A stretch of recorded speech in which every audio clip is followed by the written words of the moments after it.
Olá, sejam todos bem-vindos aqui a mais um episódio do Caminhos de Odé.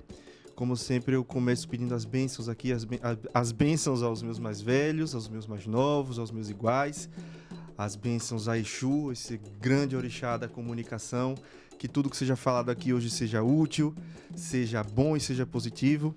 As bênçãos ao meu pai, Oxóssi, meu pai Odé, que empresta o nome aqui ao nosso podcast. E hoje temos novamente um convidado muito especial, alguém que eu particularmente gosto muito, uma pessoa que eu conheço aqui já na nossa caminhada profissional. Vou ler rapidamente aqui um breve currículo dele para vocês ficarem cientes de quem que eu estou falando. Eu estou falando do Pablo Henrique, que é jornalista, é mestrando em comunicação pela Universidade Federal de Sergipe, na linha de pesquisa que abrange política, cultura e economia, com foco nos impactos da comunicação pública na cobertura de programas sociais. No campo da comunicação, ele tem experiência com assessoria de imprensa e comunicação. Atualmente, é coordenador de comunicação da mandata da deputada estadual Linda Brasil. É candomblessista, é Iaô, filho de Logum Edé. Sua bênção, seja muito bem-vindo aqui para esta casa, para nosso podcast. Caio, primeiramente, também vou pedir a bênção, né, a você, que Logum Edé também te abençoe e abençoe também esse projeto, né, que eu já sou fã. E quero também, né, pedir a bênção aos meus mais velhos, aos mais novos, aos iguais também que vão acompanhar, que estão acompanhando certamente aqui. E pedir a bênção, né? Pedir a Exu, que Exu faça com que seja uma conversa produtiva e que a gente consiga levar informação, conscientização também e contribuir de alguma forma, porque eu acho que é muito importante, né? Que é um espaço que a gente está ocupando. É sempre importante nós, povos de axé, pessoas que fazem parte dos grupos das maiorias minorizadas, né? Sim. Ocuparem realmente esses espaços, porque só assim a gente vai conseguir transformar mesmo a sociedade e cada vez mais conquistar aquilo que a gente, né, quer, que nada mais é do que respeito e os nossos direitos. O direito de ser quem é, né? Exatamente. Eu começo lhe perguntando, esse nosso podcast aqui, ele é acima de tudo um podcast que fala sobre religiosidade, né? Os temas todos da sociedade, do mundo, pelo nosso olhar, pelas nossas vivências. Então eu queria que você contasse um pouco pra gente qual é a sua relação, como é que se constrói a relação de Pablo com a religiosidade, com o candomblé. Menina, é uma história bem longa, ainda bem que a gente tem tempo aqui pra conversar, viu? Porque Pablo, primeiro porque Pablo vem lá de Abaré, né? Uma cidade do norte da Bahia. Divisa com Pernambuco, à margem do Rio São Francisco, então já tem muita ancestralidade ali, né? Do povo ali do sertão. E eu fui batizado na Igreja Católica, né? Só que nunca tive uma relação muito próxima com a Igreja Católica. Inclusive, quando eu fazia catequismo, eu sempre gosto de falar que eu tinha medo. Eu tinha medo dos livros, inclusive do catecismo mesmo, sabe? Eu tinha muito medo das histórias. Eu lembro que tem a história de Abel e Caim mesmo. Sim. Eu morria de medo daquelas histórias, assim. E nunca tive uma relação muito profunda com o catolicismo. Eu venho de uma família que também não é muito ligada à religiosidade, né? Mas que depois, com o passar do tempo, e aí depois eu vou falar um pouquinho sobre isso, eu descobri algumas outras coisas da minha ancestralidade.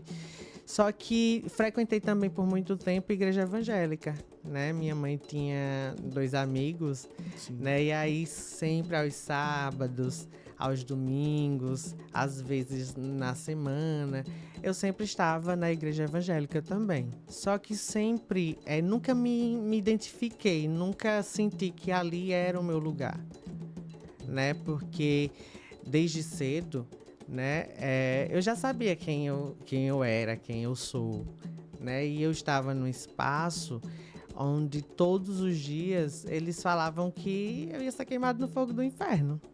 Sim. Você vai ser queimado no fogo do inferno, porque você não segue isso, você é isso, né? E pessoas como você serão queimadas no fogo do inferno. Então, eu cresci com muito medo. Até dessa figura mesmo, que no candomblé essa figura não existe, que é o demônio, Satanás. Sim, ao contrário do que muita gente pensa, né? Muita gente acha que é a religião que, né, louva o Satanás, mas no candomblé essa figura não existe. E eu sempre cresci com muito medo dessa figura. Eu não conseguia, às vezes, dormir, porque eu tinha medo dessa figura. E aí, Caio, eu venho morar em Aracaju. Sempre fui uma pessoa muito curiosa, como todo jornalista, né? Sim. Curioso.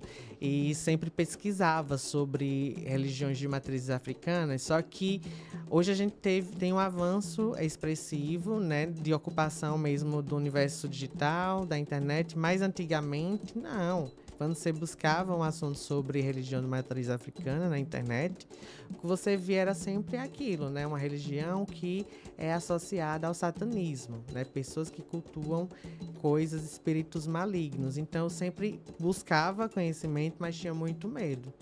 Até que vim morar em Aracaju, onde me formei, e conheci uma pessoa, né, que é Tizá, que hoje é minha mãe pequena, no Candomblé, né? E eu sempre tive muita curiosidade. Foi quando eu vi uma foto dela, ela tinha acabado de ser iniciada no Candomblé. E aí vi uma foto dela, né, careca.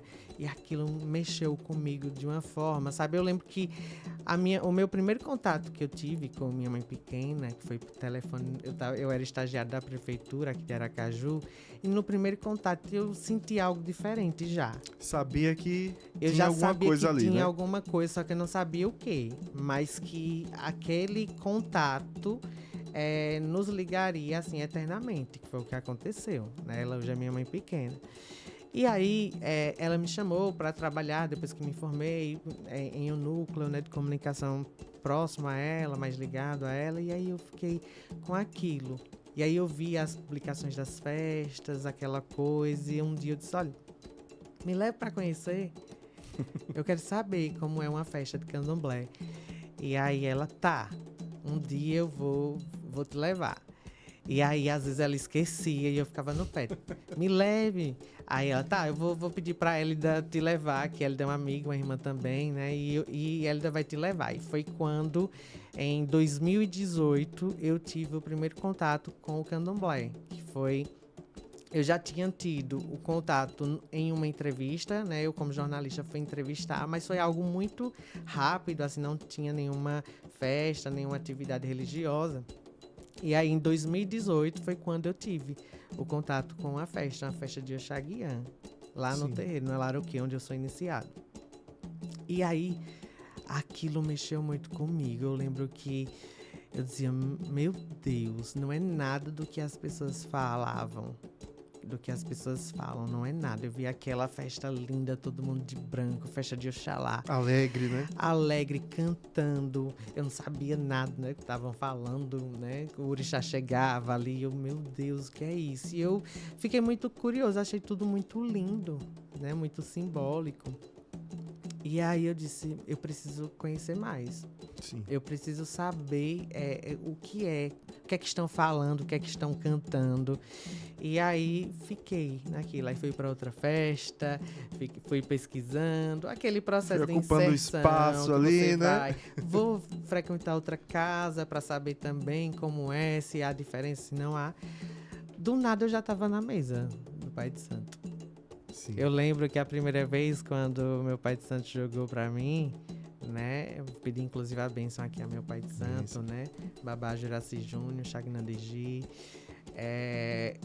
Ele jogou assim, aí ele disse: você é de Logum Edé. Eu não sabia nem quem era Logum Edé. E aí eu tive um contato com o Pai de Santo que ele tinha dito que eu achava que eu era de Oxalufã. Sim. Aí eu, tá. E quando ele jogou, ele disse: você é de Logum Edé. Eu disse: pai, certeza. Certeza que eu sou de Logum Edé. Eu não sou de Oxalá, não. Se eu tenho como jogar de novo, eu Já fiz chegou isso. questionando, é bem jornalista mesmo. Aí ele disse: eu não vou jogar, não. Mas não, pra perguntar. Você é de Logum Edé. Eu sabe por que eu não vou jogar? Porque seu pai, seu orixá, é teimosinho como você.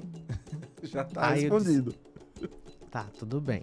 Então tá, aí foi, né, quando eu comecei, aí eu perguntei, eu sou do candomblé, eu sou das religiões de matriz africanas, aí foi uma coisa que me pegou muito, que foi quando ele disse pra mim assim, Pablo, olha, eu não vou te dizer que você é do candomblé ou que você é das religiões de matriz africanas.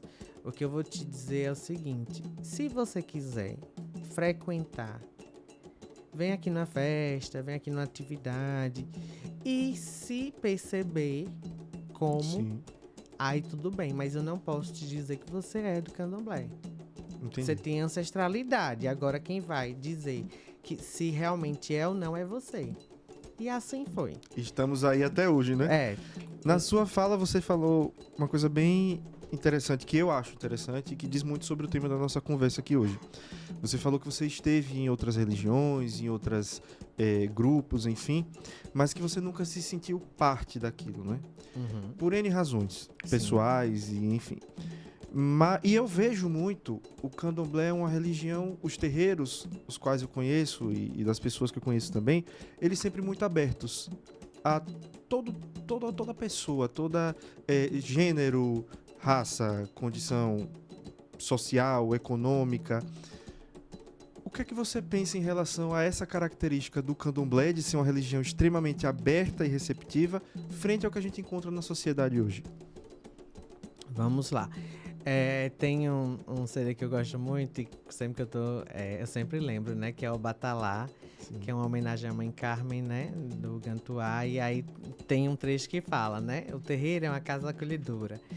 E de fato a gente está falando de uma religião, né? De religiões, na verdade, que são reconhecidas pelo processo mesmo de inclusão. Inclusão por quê? Porque por muito tempo foram religiões estigmatizadas, religiões que não eram consideradas, né, não deveriam fazer parte da sociedade, do meu dia a dia, do seu dia a dia, né, lá no processo mesmo de colonização das Américas, dos outros países, né, quando eles vêm, quando eles ocupam os países, os territórios, eles vão em busca, né,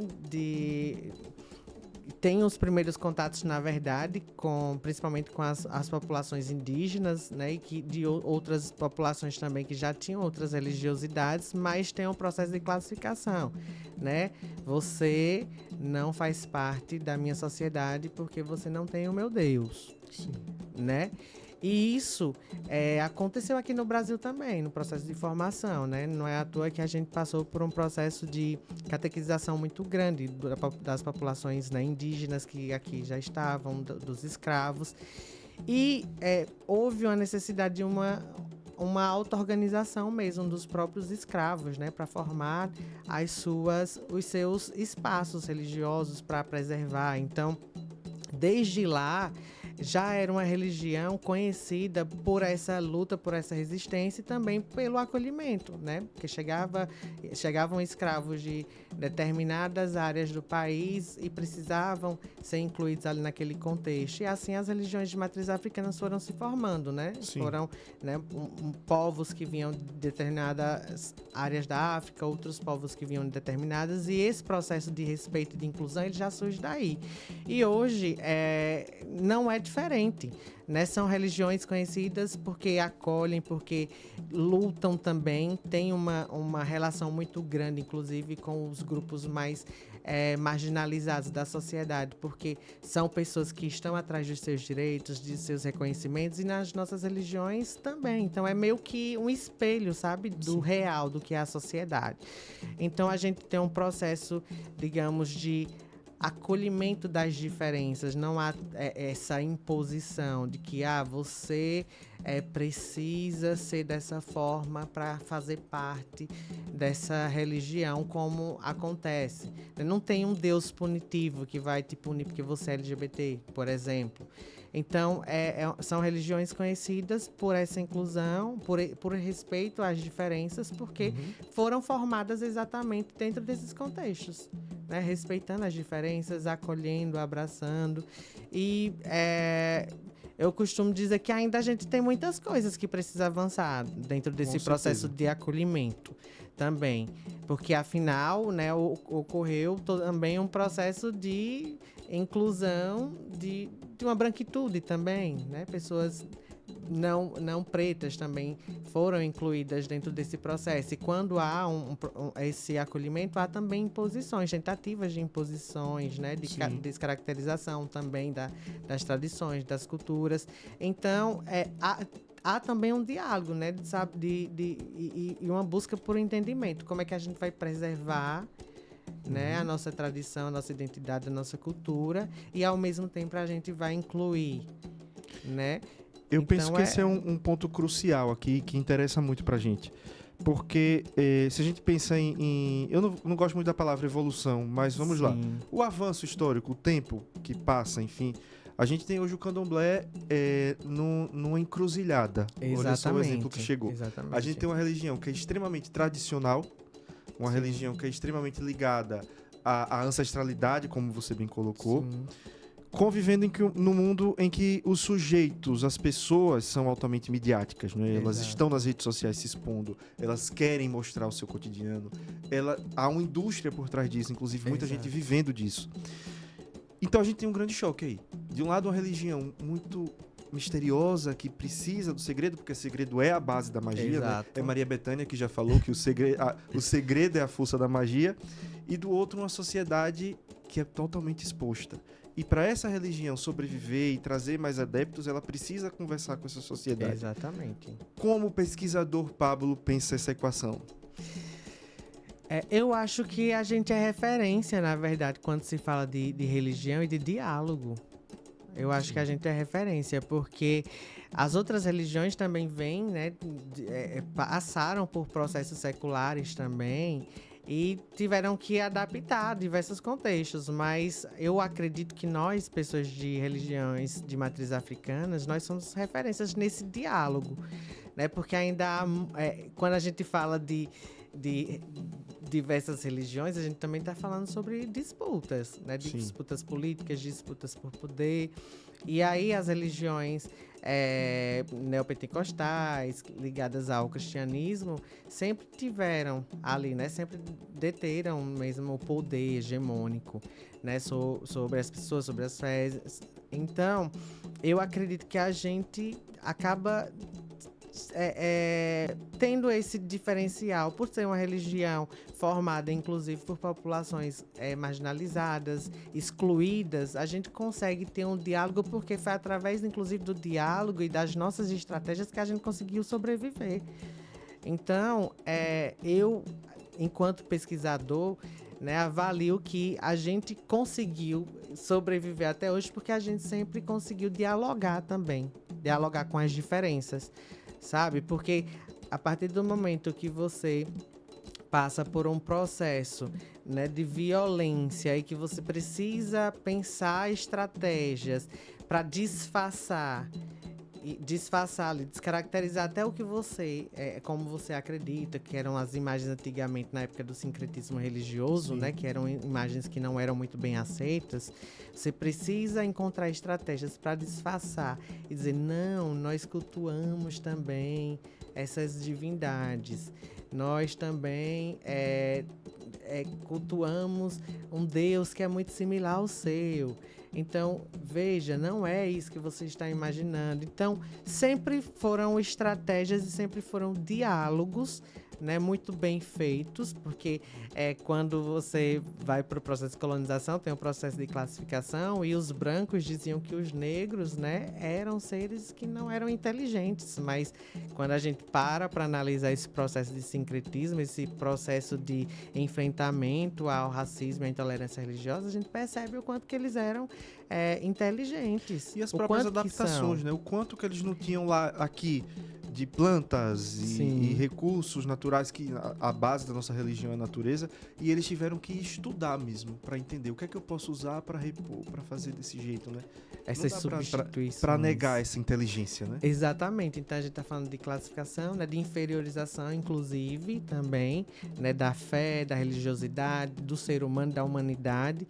Mas aí tem o outro lado, né, que é o lado da sabedoria ancestral, inclusive, né? Porque a gente vive através da nossa ancestralidade, né? Daqueles que vieram antes da gente, daqueles que diariamente a gente está aqui, mas de vez em quando a gente está recebendo também mensagens. Sim. Então, tanto das nossas inteligências individuais, como também dos saberes que vieram, né, antes dos nossos antepassados, dos nossos ancestrais. Então, é uma religião conhecida por muito diálogo e por serem formadas por pessoas muito sábias, muito inteligentes, sabe? Precisa a gente estudar, inclusive, muito mais sobre as culturas africanas, porque aí quando a gente estuda, a gente entende realmente essa fonte, né, desse saber ancestral, a força disso. Ainda nesse campo do pesquisador e do pesquisador que não diretamente está estudando o candomblé, mas que termina também dialogando sobre isso, como é que a academia, na sua visão, ela se relaciona com esse saber? Porque são saberes que eu acredito, e por experiência também, eu até afirmo que está entrando, a academia tem olhado mais para isso, mas ao mesmo tempo, se você for numa discussão mais política, esse saber, em certa medida, ele é opositor ao que a academia produz ou não? Como é que a academia se relaciona com... Vamos lá, a gente entra eu até anotei aqui, né, num conceito que eu estou até estudando. Semana passada eu estava lendo um artigo muito interessante que é o nome é difícil, decolonialidade, né, que é esse processo de buscar as nossas origens, a nossa identidade, né, a nossa cultura e questionar, né, essa imposição do saber, do conhecimento. E aí, Caio, eu acho interessante a gente conversar sobre isso e falar sobre a academia, porque o processo de institucionalização, de configuração das academias, das instituições de ensino das Américas, né, principalmente latinas, de outros países que são subdesenvolvidos, né, o conhecimento, ele é pautado, ele é hegemônico, na verdade, pautado nos saberes eurocentrados mesmo, da Europa, né? A gente passou por um processo de colonização e chega um determinado momento que eles disseram o seguinte: olha, a fonte do saber, do conhecimento é aqui, nesses países, França, Alemanha, Inglaterra, Itália e também depois os Estados Unidos, né? Então, são 5 países. Nossas formações, principalmente acadêmicas, científicas, elas são validadas com base nesses pensamentos, nessas pessoas que pensam nos continentes, tanto na Europa como também na América do Norte. E muitas vezes esses conhecimentos foram os responsáveis por invalidar os nossos conhecimentos ancestrais. Sim. E como é que a gente faz isso hoje na academia? Né? Através dessa palavrinha aqui que eu acho bem difícil de pronunciar, que é decolonialidade, né? A gente precisa, um termo bem interessante, é transmodernizar, porque modernidade vem de uma terminologia muito ocidental, né? Mas também por essa perspectiva europeia, né? Europeia, então é ir além dessa modernidade, é você pesquisar sobre uma pesquisa que Caio está fazendo aqui no Brasil, pesquisar uma provocação que foi feita lá na Argentina, uma provocação que foi feita lá na África e se questionar, né? E levar esse conhecimento, tentar impor também esse conhecimento para esses outros espaços que o tempo todo, né, estão aqui, ó, dizendo, olha, o conhecimento é esse porque X filósofo, pensador, sociólogo está dizendo que é isso. Então a gente precisa desconstruir, entender que não existem apenas os saberes, eles não são universais, eles são plurais, né? São saberes plurais. Então existem ideias, concepções sobre a formação do mundo na Europa, nos Estados Unidos, mas também tem na África, tem também aqui no Brasil. Os indígenas já pensavam, né, como surgiu a humanidade, como surgiu o indivíduo. Então é necessário que a gente questione, que a gente valide esses conhecimentos, esses pensamentos. E a academia tem muito disso, desse processo de vou invalidar esse conhecimento, porque infelizmente não veio de um pensador, de um filósofo da Europa. Isso aconteceu recentemente. Eu estou na pesquisa e aí eu estudo comunicação pública, né? Os princípios da comunicação pública no Brasil. Se eu estou estudando comunicação pública, a gente tem pensadores na Europa, nos Estados Unidos, em outros países, obviamente. Mas eu estou estudando algo que é local, então eu busco referências aqui no Brasil. Pessoas que já têm uma vasta experiência, pesquisadores também, que inclusive contestam ideias que vêm da Europa, dos Estados Unidos, para tentar englobar a minha pesquisa e dá até, como é que se diz, autoridade mesmo a quem veio antes de mim, que já está pesquisando há muito tempo a comunicação pública. E aí um pesquisador veio e disse assim: olha, você está colocando esse autor aqui como se ele fosse um cânone do pensamento sobre comunicação pública. E ele é brasileiro, tem outras pessoas lá da Europa que já discutem comunicação pública há muito tempo, tem nos Estados Unidos. Entende como é? Isso na academia aqui. Então é um processo difícil, né? Porque você está lutando contra um saber que é hegemônico, que é universal, né? E que diz, não, eu penso, logo existo, né? Conquisto, logo existo. Que é cartesiano, né? Exatamente. E aí sempre um caminho. É uma briga bem interessante, inclusive, né? Sim. Bem interessante. E que tem ganhado força, né? Eu tenho também buscado algumas questões nesse campo de estudo, de pesquisa, e eu até conversava sobre isso num outro episódio aqui do podcast, e não se encontram para falar sobre intolerância, sobre racismo, no ponto de vista mais acadêmico da questão. Quase não há autores que sejam do candomblé, por exemplo. Começam a ganhar força. Não é que eles não existiam, eles existem, são bons e trazem saberes, mas eles não chegam até a gente porque eles não são distribuídos. Eles não tinham canais que a internet começa a trazer, por exemplo. Então, hoje já existem redes, já existem fóruns, bibliotecas virtuais. Então, a internet, na sua opinião, ela chega como um grande aliado ou como um grande problema para o candomblé? Pergunta polêmica essa, porque quando a gente fala de internet, a gente também fala sobre questões sociais, né? A gente está num país que é muito desigual, né? Muito desigual, e a gente está falando de religiões que conseguem unir muitas pessoas que vivem em situação de vulnerabilidade social extrema, que às vezes não concluiu nem o ensino fundamental, por exemplo, não tem um letramento digital. Sim. Né? Então a gente está falando sobre internet, mas é preciso que a gente reflita sobre diversos fatores, né? Sobre desigualdade social e como tudo isso influencia na sua participação, ali na sua construção no espaço digital. E aí, quando a gente vai falar sobre internet e povos de terreiro, é uma discussão que a gente precisa falar muito mais, inclusive dentro dos nossos espaços, sabe, Caio? Porque a internet, ela tem o seu lado positivo, mas tem o seu lado negativo também. A gente está falando de um espaço, de uma terra, que é uma terra sem dono. Sim. Né? Você coloca uma informação lá, você não sabe aonde aquela informação vai parar. Então, eu avalio que a internet tem os seus lados, né, positivos, mas tem os seus lados negativos para os povos de terreiro, mas também para muitos outros grupos vulnerabilizados, né? A gente está falando de religiões que são historicamente atacadas, né? Sofrem diversos tipos de violências. E aí, quando você vai para o cenário da internet, você precisa saber qual é a sua função social ali naqueles espaços. Só que, infelizmente, como eu pontuei, nem todo mundo tem essa consciência mesmo, né?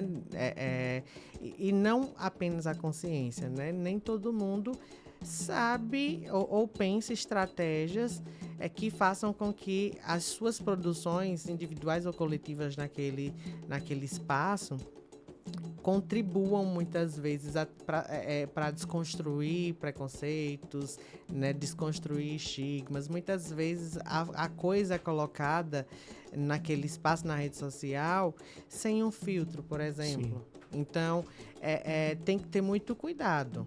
Tem que ter muito cuidado. Eu estava conversando recentemente sobre comunicação e povos de terreiro, e aí teve uma colega de trabalho fez uma reflexão sobre Exu, né, que é o orixá da comunicação. Né, Exu é um orixá que está ali dentro da comunicação. A comunicação é importante, né? É importante você ter... através da comunicação você consegue chegar aos lugares, você consegue conquistar as coisas, mas você também pode se autodestruir por meio da comunicação. Então, Exu te dá a oportunidade, né, de se comunicar, mas é preciso que você tenha respeito pelo processo da comunicação, né? Que você tenha responsabilidade, porque o próprio Exu, as pessoas costumam dizer que Exu é um orixá que gosta das coisas engraçadinhas, é um orixá que gosta das perversidades. Não, o Exu gosta das coisas com muita responsabilidade, com muito respeito. Então a internet é a mesma coisa. Pode ser benéfica, mas pode ser um perigo se a gente não tiver muita cautela, muito respeito, sabe, pelo Sim. que você está fazendo. Eu acho que o que a gente tá discutindo aqui, por exemplo, é pedagógico, né? A gente está desconstruindo, a gente está propondo reflexões. Então, isso é muito importante. É importante que a gente ocupe esses espaços para discutir, falar sobre nossas relações, sobre o nosso dia a dia, dizer que a gente é gente também, Sim. inclusive detentores de direitos, como todos os outros, né? Nós somos iguais perante a Constituição, isso a gente precisa ocupar. A gente precisa falar sobre os nossos orixás. Mas, por exemplo, você posta um vídeo sobre, vou dar aqui, Logum-Edé e Oxum. Logum-Edé e Oxum estão ali no xirê, tem um ato que Logum-Edé deita no colo da Oxum, Lindo, chora, né? Enfim, eu sou suspeito pra falar. Nunca mais vi, inclusive, esse ato, porque agora eu não vejo mais, né? Acontece. Mas aí a gente vai lá, posta um vídeo com um conto, né? Com o Itan, falando a simbologia, a representatividade daquele ato. Muito bom, muito lindo, muito maravilhoso. Mas a gente não sabe o que é que vão fazer com aquele vídeo, por exemplo. Sim. Quem é que vai ter acesso àquele vídeo? E o que é que podem fazer com esse vídeo, né? Sobre o Logum-Edé. Então, assim, você ajudou a mostrar um lado da religião, isso é muito importante. Mas a gente precisa também pensar em estratégias de enfrentamento, né, de situações que coloquem um vídeo como esse numa oposição àquilo que a gente estava fazendo, né? Sim. Então, é necessário que se tenha muita consciência. E aí, a gente aqui que é ligado à comunicação, que tem um papel, né, social, que é defender essa comunicação mais consciente, pedagógica, que respeite os direitos humanos, né, os direitos individuais, é importante que a gente esteja o tempo todo em diálogo, principalmente com as nossas comunidades, falando sobre isso. Falando sobre as consequências de usar uma palavra mal dita, mal colocada no espaço digital, porque aquilo pode virar contra a gente mesmo, sabe? Sim. Mas não podemos também deixar de fazer parte desses espaços. A gente precisa ocupar. A gente também não pode deixar de estar na rede social. A gente não pode deixar, por exemplo, de estar num canal como esse aqui, falando sobre comunicação, falando sobre povos de terreiro, porque só assim a gente também consegue demarcar quem somos e o que queremos, né? E o que precisamos e exigimos. Também. Perfeito. Né? Você fala uma coisa aí muito, muito interessante e bonita. Eu vou usar sua frase, suas palavras. A gente precisa falar sobre nossos orixás. Eu concordo muito com isso. E tem um ponto que me causou certa estranheza, talvez, quando eu entrei pro Candomblé, que é a figura do Exu. Que é essa figura que é tão mal interpretada, mal falada, enfim. E uma coisa que me ajudou muito a entender, pelo menos na minha concepção, lógico que com as orientações do meu sacerdote, enfim, o que é Exu é o equilíbrio. A gente pensa bem, a gente pensa mal, o Exu traz a mensagem do equilíbrio, as coisas têm a medida exata. E isso me abriu os meus olhos assim para mergulhar com mais vontade até no Candomblé. E por que eu trouxe essa fala aqui agora? Porque eu só consegui ter essa percepção quando eu falei sobre Exu, quando eu li sobre Exu, quando eu discuti Exu com outras pessoas. E tá aí a importância da gente falar sobre os nossos orixás. E aí eu trago mídia.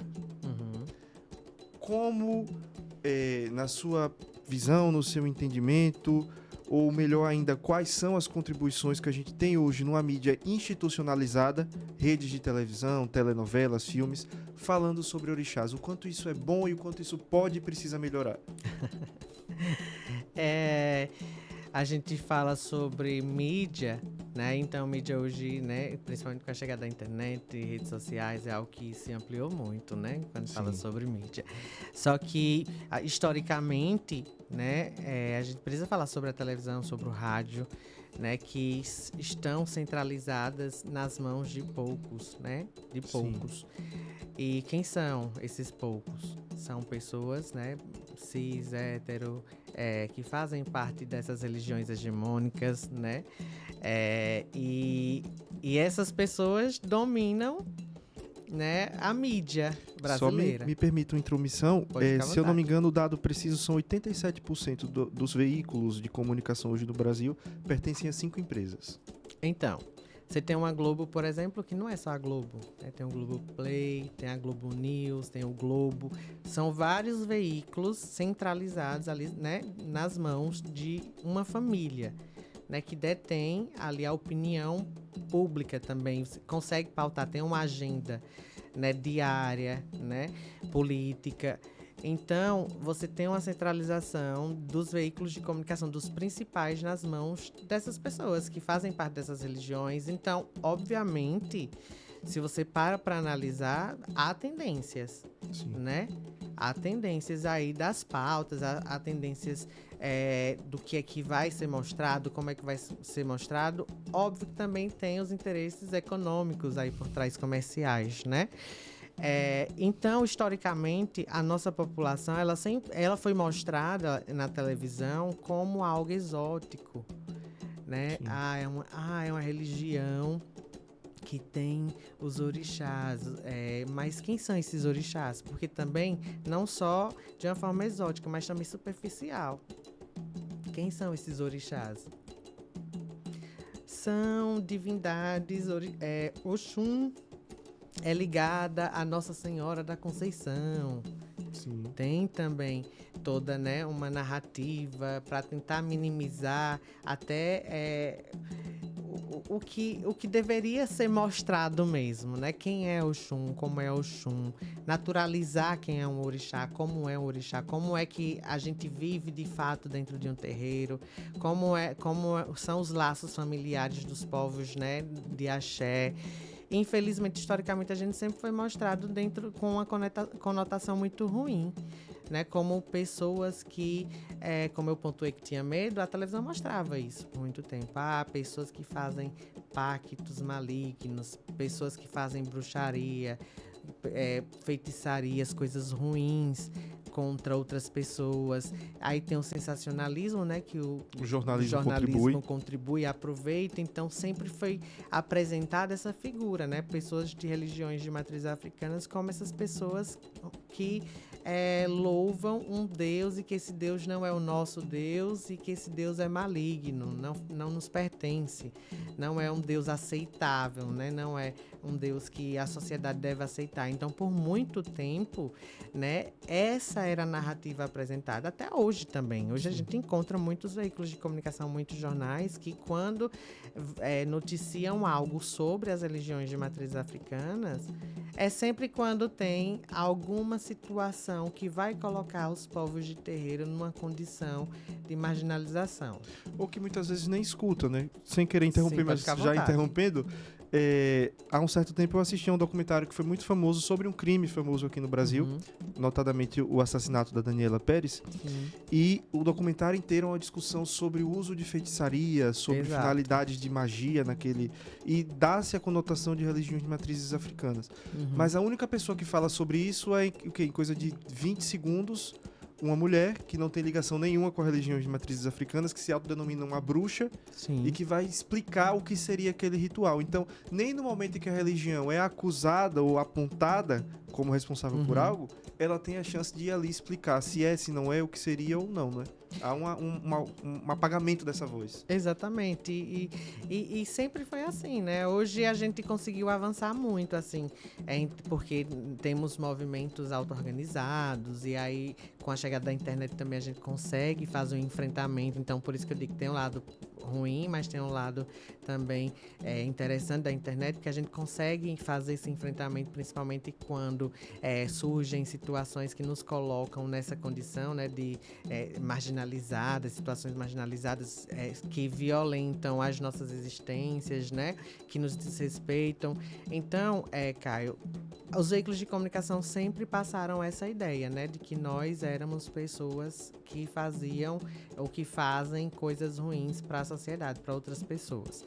Né? Isso historicamente, e até hoje, quando a gente vai, tem os interesses econômicos por trás. A gente está aqui acompanhando uma novela, né, que mostra alguns rituais, mas não se fala sobre o candomblé em si. Você vê ali, né, demonstrações de um culto, a Iemanjá principalmente, né, que é muito interessante, mas é importante que se mostre mais, né, o porquê, como essas religiões se formaram, né, porque a televisão, os veículos de comunicação, eles são veículos que estão em funcionalidade devido a concessões públicas, e quando você para você ter uma concessão pública, você precisa formalizar um projeto, precisa seguir diversos critérios, e dentro desses critérios, uma das coisas que a televisão precisa, né, é ser pedagógica, é ser plural, né, educativa, conscientizar. Só que como é que vai ser tudo isso plural se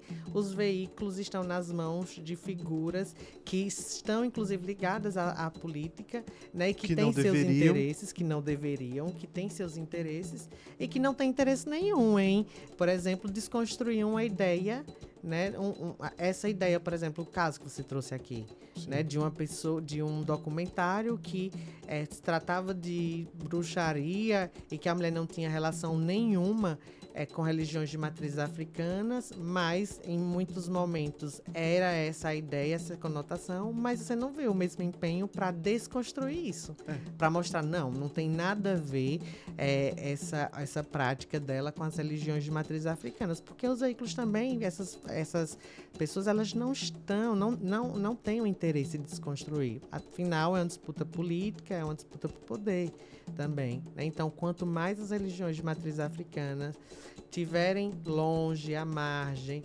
melhor para mim, manutenção assim, desse né? status, a manutenção desse status, desse poder. Né? É isso que eles querem. Então... E não somente isso, você fala em resgate histórico, explicações e tal. Eu sinto falta, muito pessoalmente agora falando também, de uma realidade que eu só conheci quando eu passei a frequentar terreiros e quando eu passei a conversar com alguns sacerdotes. Porque hoje eu sou iniciado no Ileaxé Ofalmi, casa do meu pai Radisson de Odé, a quem eu também peço a bênção. Mas eu, enquanto jornalista, enquanto cidadão mesmo, eu conversei já com outros sacerdotes, inclusive o seu sacerdote também. E uma coisa que eu acho muito importante e interessante nos terreiros é o quanto eles são casas acolhedoras, como você bem trouxe. No sentido de distribuir comida a quem não tem, no sentido de lutar por educação por quem precisa, de redes para mobilização em busca de empregos para quem está desempregado. Então esse outro lado simplesmente ele não é mostrado.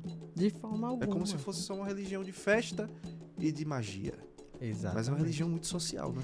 Era isso, veja, nós estamos na academia, né? Nós estamos nos movimentos sociais, a gente está na política institucional, né? Nós estamos nas escolas, somos professores, professoras, né? Somos médicas, médicos também, engenheiros, somos também pessoas que trabalham nos serviços gerais, nós somos diversos, somos empreendedoras, empreendedores, empresários também, empresárias, mas não se fala dessa diversidade de quem realmente somos. Né? Mostram sempre um estereótipo, né? Sempre um estereótipo ali, são pessoas que vivem fazendo bruxaria, feitiçaria e sempre fazendo mal para outras pessoas. Não, a gente tá lá no candomblé, minha gente, olha. A gente tá no candomblé pra gente viver bem. É pra gente viver bem com a gente mesmo, viu?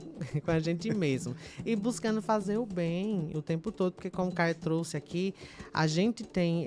É uma religião de irmandade, de você pegar na mão de outra pessoa e você dizer assim, olha, minha irmã, você tá passando por isso, eu tô preocupado com você tá nessa condição. O que é que a gente pode fazer para tentar te tirar disso? Né? E às vezes a irmã tá ali, não gosto de pedir ajuda, não quero pedir ajuda. Só que às vezes a gente sonha e diz, eu sonhei com você que você tá passando por isso. E a irmã disse, inclusive tentei te procurar, mas tava com vergonha de falar. Eu disse, então pronto, a gente precisa se unir. Porque é a partir dessa união que a gente vai mudar a sua vida, a gente vai mudar, inclusive, a minha vida, e a gente vai mudar a vida da nossa sociedade, da nossa comunidade. Então, a gente está o tempo todo discutindo isso, como a gente vai ocupar mais espaços, como a gente vai ingressar na universidade, como a gente vai ter um bom emprego, porque são negados a gente o tempo todo, né? Sim. O fato de você ser de religião de matriz africana, quando você vai em diversos empregos com seu fio de conta, você já é olhado diferente já. E a depender já... A própria necessidade, às vezes, de você estar pagando um preceito, cumprindo o preceito, que você Exato. precisa vestir o branco, precisa estar de cabeça coberta.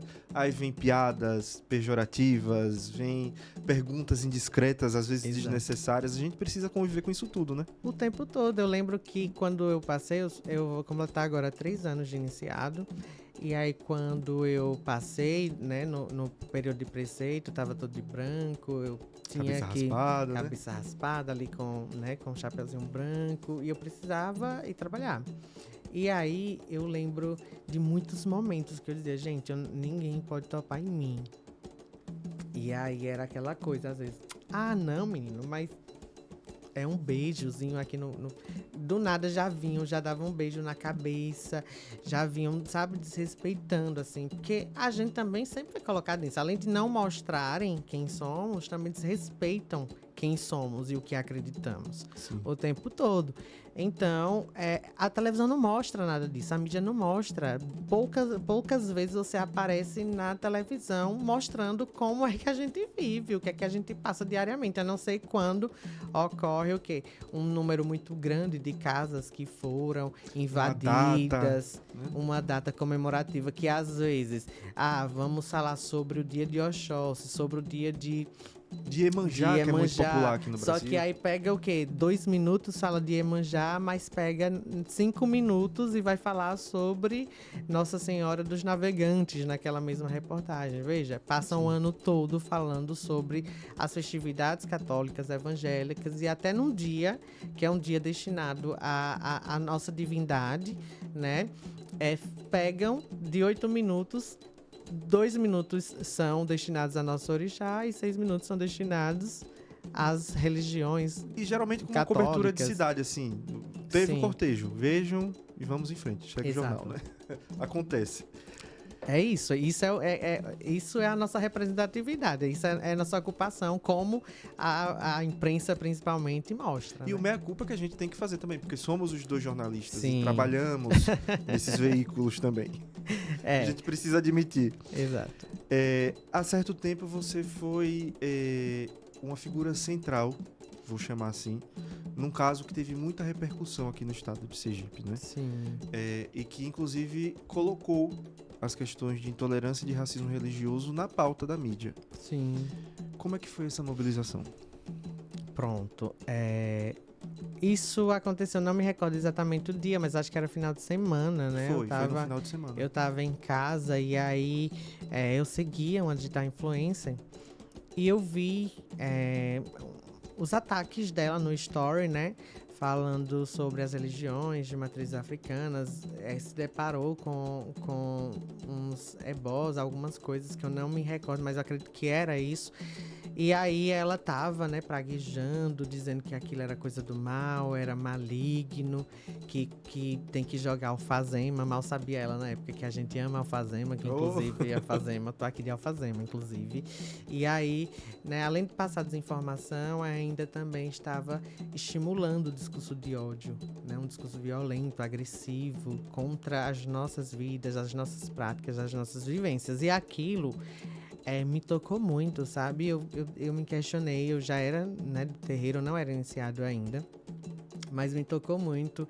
Eu me perguntei, o que é que eu posso fazer para tentar falar sobre isso, né? E mostrar que uma pessoa que tem uma conta com mais de 200 mil seguidores não pode usar essa conta de qualquer forma, de maneira irresponsável, atacando as pessoas, né, com discurso de ódio. O que é que eu posso fazer? E aí foi quando, né, eu rapidamente peguei ali o link, fiz uma publicação na minha rede social, do nada já tava assim com 5 mil visualizações, e na época 5 mil visualizações era muita coisa. E aí mandei também para os veículos de comunicação, para os grupos, né, da imprensa, e do nada os veículos estavam pautando aquele ataque, naquele ataque racista, aquele ataque intolerante. E aí, os veículos de comunicação começaram a falar, questionar, né, o que tinha acontecido. No primeiro momento, inclusive, eu fui procurado por muitas pessoas para falar sobre o assunto, só que eu não quis me envolver porque tinha outras pessoas, Sim. tinham mais velhos, pessoas que estão na luta, que estavam na luta há muito mais tempo, que poderiam falar com muito mais propriedade sobre a situação, né? E aí os veículos de comunicação pautaram os ataques, né, sofridos pelos povos de terreiro. E aí foi um movimento muito interessante, porque não foi apenas os veículos de comunicação, Caio, porque a gente teve uma aceitação bem interessante, do número bem interessante de veículos de comunicação, né? Mas assim, não foram todos os veículos, tinham veículos, obviamente, que não era uma pauta interessante, né? Sim. Pelos seus interesses, inclusive pela própria relação da digital influencer com os seus, né, donos, com os proprietários dos veículos. E aí a gente teve uma movimentação bem interessante, que foram os povos de terreiro, que foram as casas, referências também aqui de Sergipe, não só as referências, mas todas as casas, né, aqui, que se juntaram naquele espaço digital com notas de repúdio, com atos contra a digital influência, e aquilo a gente conseguiu despertar, não só aqui na mídia local, porque foi assunto nacional também. Sim, eu lembro. Né, veículos nacionais pautaram a situação e falaram sobre isso, não apenas sobre o racismo e a intolerância religiosa, mas também sobre a responsabilidade de quem forma opinião ou influência, entre aspas, né? A responsabilidade dessas pessoas mesmo, né, naquele espaço, né? Não é um espaço que você é sua rede social particular, mas ali também existem limites, né, para você. É uma plataforma expressar. institucional, né? Não sou eu falando com você, é uma pessoa falando para no mínimo 200 mil, né? Então, eram 200 mil pessoas ali seguindo, né? Mas podem ser 5 mil, 2 mil pessoas, não importa.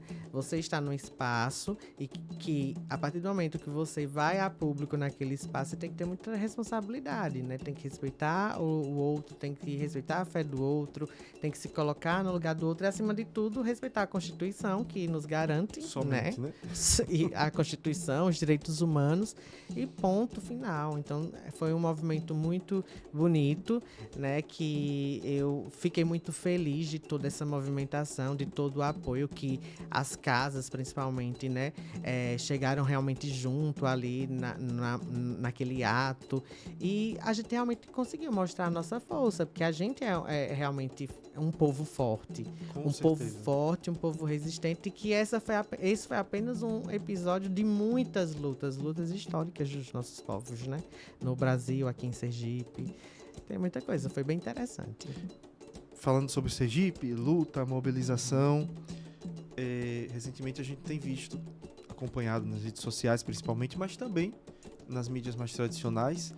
É interessante pensar esse movimento de ocupar esses espaços, uma mobilização política mesmo, muito grande, principalmente Sim. por conta dessa mobilização que a gente teve em decorrência da não participação das religiões de matrizes africanas nas comemorações do aniversário de Aracaju. Então a gente teve atos públicos, a gente teve palestras, a gente Sim. teve a caminhada, né, a Alvorada dos Ojás, que mobilizou muita gente.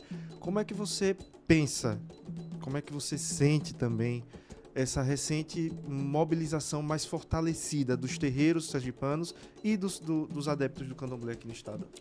É muito interessante essa pergunta, porque eu sempre que paro para pensar sobre essa auto-organização, principalmente da juventude, nesses novos movimentos, né, dos povos de terreiro, você refletir também como é que funciona a nossa relação dentro do axé, né?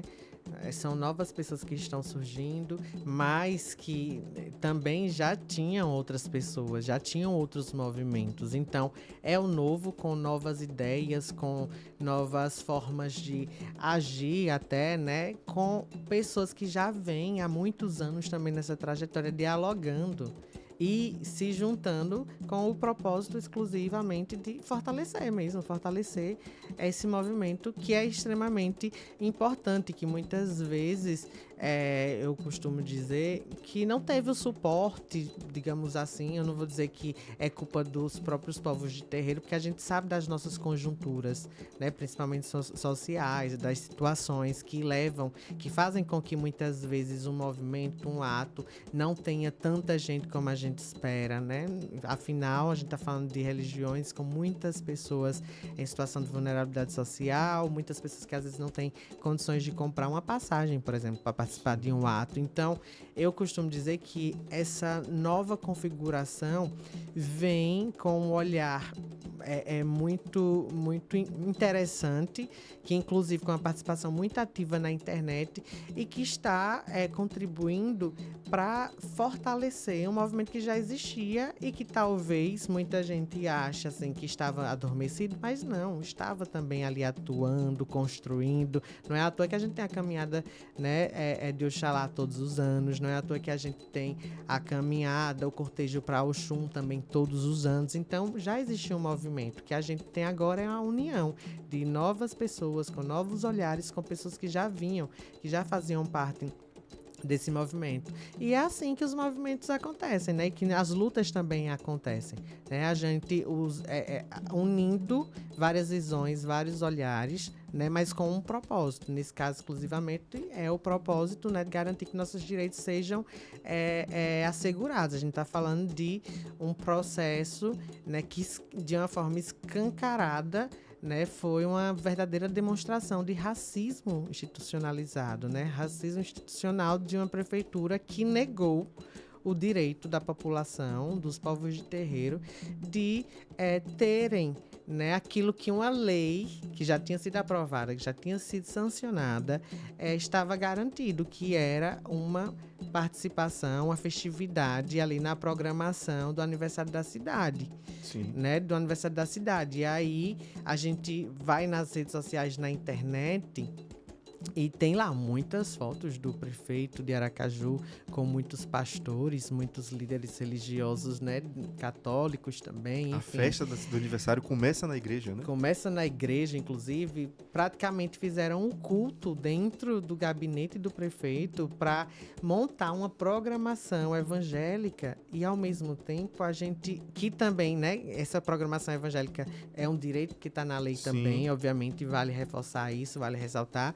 Mas, do outro lado, o que a gente vê também é simplesmente o prefeito virando as costas para as nossas reivindicações. Porque eu, por exemplo, eu fui uma dessas pessoas que foram lá nas redes sociais, que perguntaram sobre o nosso evento, sobre a nossa programação, e eu não tive resposta nenhuma. Sim. Eu não tive resposta nenhuma. Então, enquanto você percebe um prefeito fazendo praticamente um culto, no gabinete ali para montar uma programação, você do outro lado vê um prefeito que faz questão de virar as costas para nós, povos de terreiro, porque para a gente, ou para ele certamente, né, esse direito ele não precisa ser assegurado, ele não é importante. Não é tão importante como o direito que está na mesma lei dos povos das igrejas evangélicas, dessas pessoas, na verdade, terem uma programação festiva no calendário. E aí teve esse processo de reparação, mas é importante que ano que vem nós estejamos também na grade da programação. Porque foi uma inclusão meio sem incluir, né? Vamos fazer, vamos, ótimo, e foi positivo. Uhum. Teve um impacto interessante, inclusive em termos de mídia, mas foi separado de tudo. Exatamente, então é aquilo. A gente está lutando para que a lei seja respeitada e que o nosso direito seja garantido. E o nosso direito, segundo a lei, é que a gente tenha uma programação no aniversário da cidade, né? Uma programação festiva. Então, a gente quer uma Mariane de Castro, por exemplo, no palco principal. Com certeza. A gente quer também um Carlinhos Brau, um Gilberto Gil. É isso também que a gente quer. A gente quer os nossos... O Grupo Afá, enfim, nós queremos também pessoas daqui, a Faixa de Preto também, o Pardal também, que, né, os artistas sergipanos e artistas nacionais também, já que eles investem tanto em artistas nacionais, né, que investam também pra gente. Com certeza. A política, eu falo política partidária mesmo, brigar por vagas no parlamento, brigar por ocupação em secretarias, por que não inclusive cargos majoritários. Essa mobilização política é um caminho importante para o candomblé? É importante para a sociedade como um todo, né? E para o candomblé não poderia ser diferente. Eu costumo ilustrar o seguinte, Caio. Olha, vamos tentar visualizar aqui que a gente está numa votação. São 3 pessoas, a maioria ganha, né? Só que uma dessas pessoas é invisível, tá aqui sentando, é invisível e também não fala, enfim, não consegue participar do processo. Só que as 2 pessoas que estão pensam igual, né? Pensam iguais, enfim, pensam muito parecido. E aí essas pessoas votam e decidem que vai ser aquilo que a pessoa invisível tinha discordância. E que tinha um argumento, inclusive, que poderia, inclusive, convencer uma dessas pessoas. Que a pessoa estava meio ali, indecisa. Eu vou votar ou não vou? Só que a pessoa invisível, infelizmente, não tinha voz. Infelizmente, estava ali invisível, né? Invisibilizada. E não conseguiu falar. E a política é a mesma coisa. Né? A partir do momento que você tem um parlamento onde 75% é formado ali por homens brancos, né? Empresários, fazendeiros, e aí tem mais uns 5% de mulheres também brancas, ligadas ao empresariado, ligadas à velha política, ligadas à velha política, você não tem representatividade. Então, esses números, né, essa grande maioria, vai decidir por você. Então, se tiver um projeto de lei, por exemplo, a gente tem aqui um projeto de lei que vai garantir um auxílio aos povos de terreiro. Só que o governo está passando aqui a recomendação de que não é para aprovar. A maioria, que é a situação do governo, vai contra, né? Vai aprovar, vai, na verdade, votar contra o projeto. E nós, povos de terreiro, vamos ficar sem aquele direito, que era extremamente importante. Então, a política institucional partidária ela é muito importante para que a gente consiga avançar. Então, quanto mais a gente conseguir incluir os nossos, porque também vale reforçar, não é incluir apenas pessoas que se aproveitam a cada 4 anos, né? Ou que tá ali numa pauta ou outra. Não, eu faço parte, eu vou aos terreiros, eu frequento, eu faço uma foto com o Babalorixá, com o Ialorixá. Não é isso, é colocar realmente uma pessoa que é nossa, que quando as pautas que são fundamentalistas, que são contrárias àquilo que a gente acredita, que a gente defende, estiverem lá em votação, aquela pessoa vai dizer, não pode ser assim. Porque a gente não pensa dessa forma e nós também somos detentores de direitos. Né? Somos pessoas detentoras de direitos, então não pode ser dessa forma aqui, não. Então, a política é isso, né? No nosso existir, o nosso falar já é um ato político. E aí, quando você vai para a institucionalidade, para a política partidária, é preciso que você, né, que essa sua existência faça parte também daquele processo para que você consiga ser defendido, para que você consiga ser visto, ser enxergado, porque se você não tiver representatividade, infelizmente você não é visto. As suas lutas não são levadas para o debate. Então, por isso que é importante, né, que a gente tenha uma consciência política, né, uma formação política também. É importante que a gente, que é muito mais ligado, faça também esse processo de formação, de conscientização e que a gente lute, defenda que os nossos estejam naqueles espaços para que a gente consiga também ter esses direitos, ser respeitados, ser defendidos lá no parlamento. Eu vou fazer uma pergunta aqui agora que ela pode parecer um pouco óbvia, mas o óbvio às vezes precisa ser destacado, né, para ver se ganha mais força nas suas discussões. Na sua caminhada profissional, principalmente, você esteve sempre muito próximo às questões de poder e de institucionalização de poder mesmo. Como você avalia as dificuldades, mas não somente as dificuldades, quais seriam os mecanismos, que hoje o poder tem para impedir que o candomblé e as pessoas de terreiro estejam no cerne, estejam no centro das decisões políticas? Pronto. A gente estava falando sobre representatividade e aí eu vou dizer que esse é o ponto forte do poder. A gente não tem tanta representatividade naquele espaço. né? Sim. Porque o Estado ele provoca diversos tipos de violência o tempo todo, e um desses processos é a exclusão mesmo, né? Tenta ali excluir determinadas camadas da sociedade para que não façam parte desses processos de construção, exatamente porque ele quer deter o poder, né? Quer deter o poder. Então, quando você faz parte da institucionalidade política, você percebe como é que essa coisa funciona mesmo na prática, né? Porque fora você enxerga de um jeito, só que dentro você sente a dor de uma forma muito mais difícil, muito mais árdua, sabe, Caio? Porque existem o tempo todo mudanças, né, políticas, diálogos. Então, às vezes, por exemplo, os interesses daquele que detém o poder, a caneta na mão, é totalmente diferente daquilo. A forma como pensa é totalmente diferente daquilo que você acredita, daquilo que você vem construindo.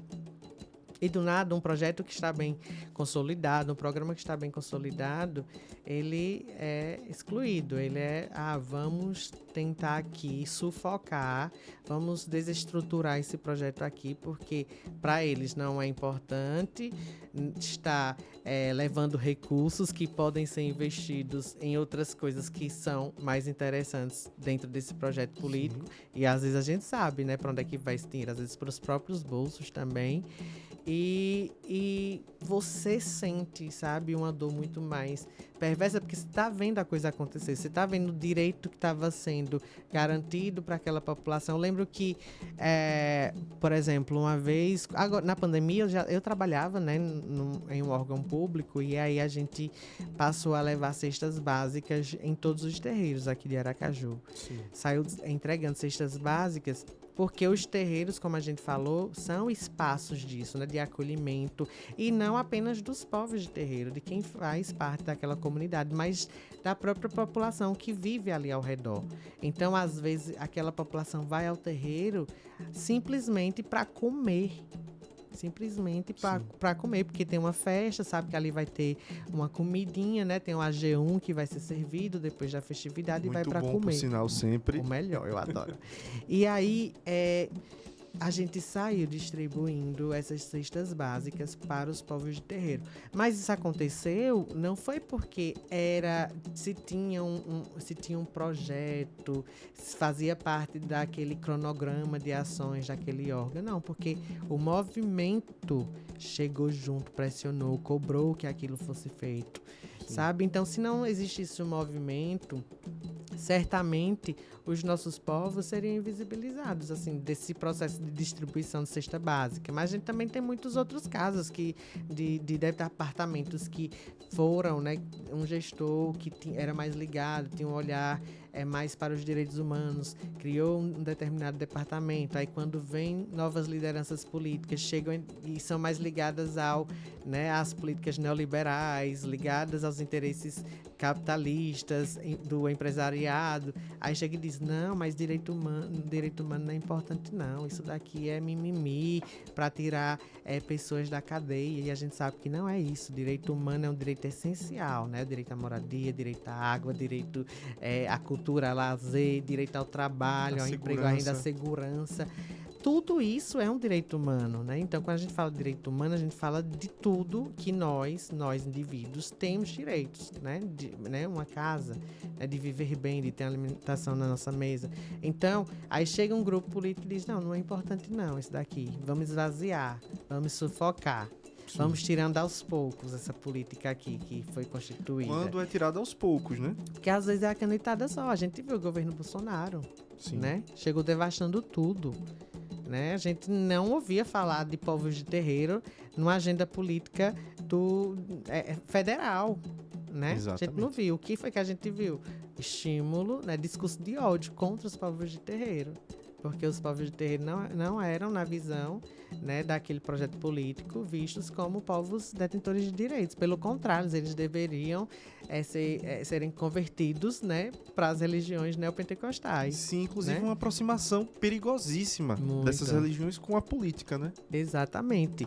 Que tem um caso que eu gosto de falar, que eram as imagens dos orixás que estavam lá no Planalto, né? Sim. Que aí, quando o governo passado chegou, chegou, a primeira-dama fez questão de tirar todas aquelas imagens dos orixás em um espaço que é um espaço público. É um prédio público. Removeu as imagens. O patrimônio que é da presidência, né? O patrimônio que é da presidência. Não é uma decoração minha. Exatamente. É da presidência. E aí removeu tudo. E agora, né, com a volta do governo Lula, aí um dos atos simbólicos assim que eu lembro realmente foi: não, vamos recolocar novamente as imagens dos orixás. Aí Janja foi, recolocou aquelas imagens. Tudo isso é política também. Isso é um ato político que está dizendo assim: veja, isso não faz parte do meu projeto. Pelo contrário, isso não pode estar exposto, isso não pode estar visível. E é assim que a política acontece. E que eu acredito, e isso também é uma visão particular, que quando você assume um cargo, você meio que também... Não é que você deixa de ser uma pessoa física, mas você se torna essa instituição, né? E a gente tem exemplos do próprio presidente Lula, a própria deputada Linda Brasil, que são pessoas que são declaradamente cristãs, cada um com a sua... seguindo a sua doutrina, a sua religião, enfim, mas que se declaram cristãs, só que não deixam de olhar pelas pautas e pelas necessidades de um grupo que não é tão minoria assim quanto a gente... é levado a acreditar que seja, né? Exato, porque eu estava até lendo uns dados, né, do último IBGE, do IBGE de 2010, e na época, pouco mais de 1 milhão de pessoas se declaravam pessoas de religiões de matriz africanas, num país com mais de 200 milhões de habitantes. Sim. Não somos 1 milhão de pessoas, nós somos muito mais do que isso. Só que, infelizmente, devido a todo esse processo de violência, de opressão, muitas vezes a gente precisa, né, dizer: não, eu não faço parte de religião nenhuma, eu sou ligado ao catolicismo, né, também. Ou se define como espíritas, né? Ou se define como espírita, mas não consegue se definir como pessoa de religião de matriz africana exatamente pelo processo de opressão, de violência. Então, somos muito mais do que isso, né? Estamos em todos os lugares. A gente está na presidência, a gente está na universidade, a gente está em todo lugar, a gente está aqui ocupando um espaço na internet para falar sobre as nossas vidas. E tá na cultura, né? Estamos na música, estamos na culinária, estamos na literatura. Exatamente, a gente está em todos os lugares. E há muito tempo, desde quando ocorreu o processo, né, de colonização do nosso país, né? Exatamente. Então, a gente precisa ser visto e precisa ser respeitado também. E aí você falou sobre figuras que ingressam na institucionalidade, né, na política, e aí são figuras muito importantes na luta em defesa dos povos de terreiro, porque eu costumo dizer, Caio, que é muito importante que a gente também tenha aliados, aliadas e aliados, né, nas nossas lutas. É muito importante, porque como o processo da disputa política é desproporcional, né?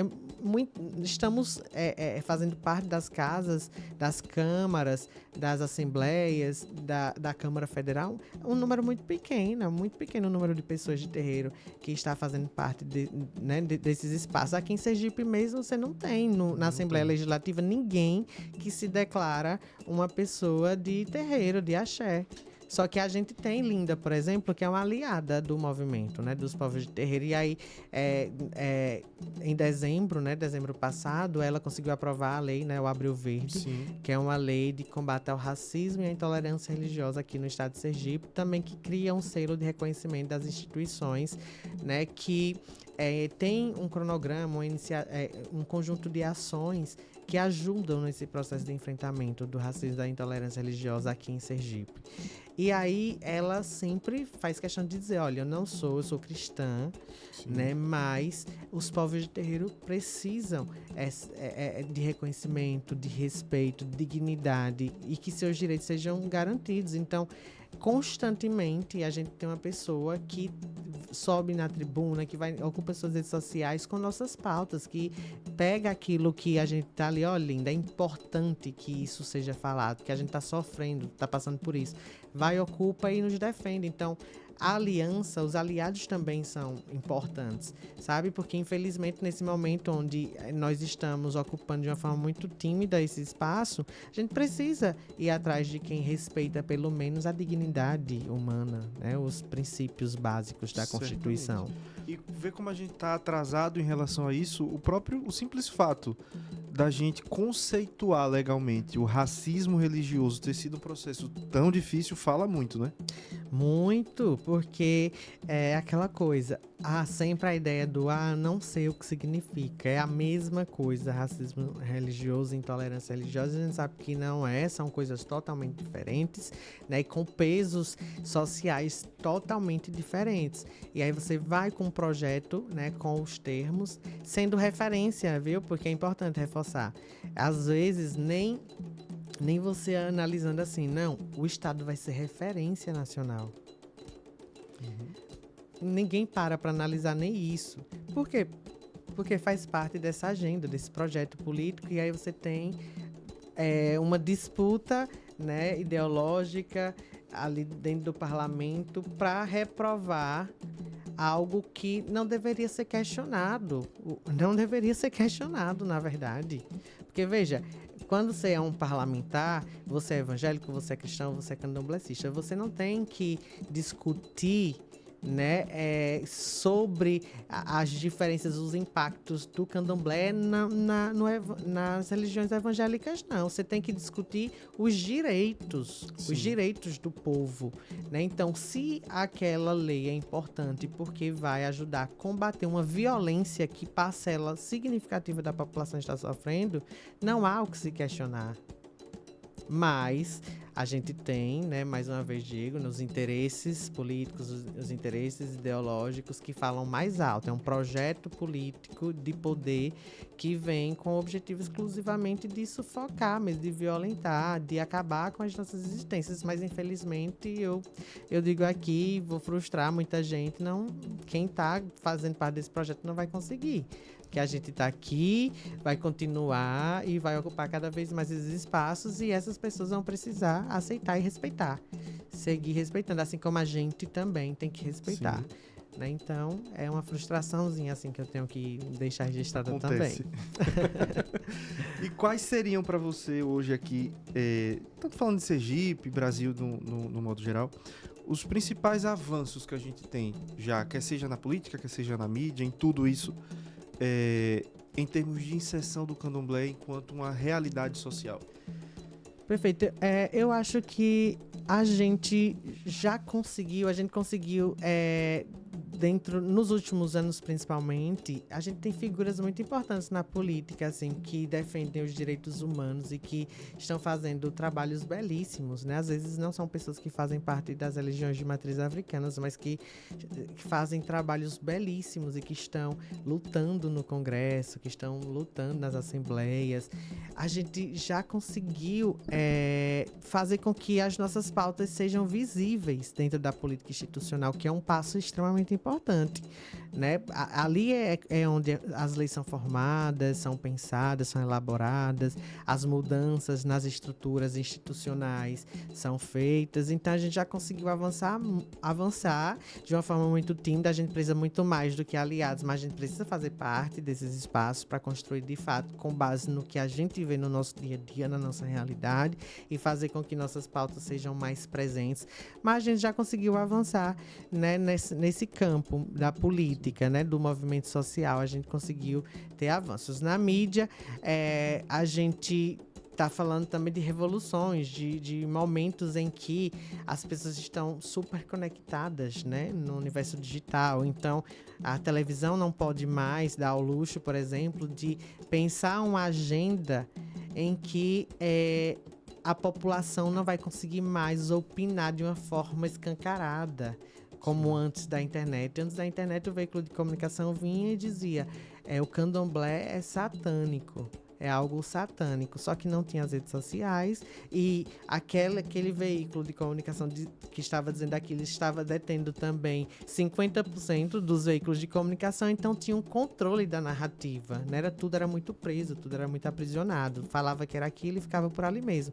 Hoje não, a gente tem uma internet, a gente tem movimentos muito fortes, auto-organizados, instituições também muito sérias, né? Sim. Muito sérias, e que desenvolvem um papel extremamente necessário, principalmente de fiscalização dessas situações, e que chegam juntos, se somam para combater, para enfrentar, esse tipo de narrativa. Então, a televisão, o rádio não pode mais se dar o luxo de falar, de pautar, de agendar ali um assunto e achar que vai ficar daquela forma, né? Então, hoje a gente tá aqui, a gente fiscaliza, a gente vai em cima, a gente questiona, a gente também exige, né, que o direito também que nós temos enquanto pessoas, indivíduos, principalmente que são violentados, inclusive, porque a mídia também violenta, né?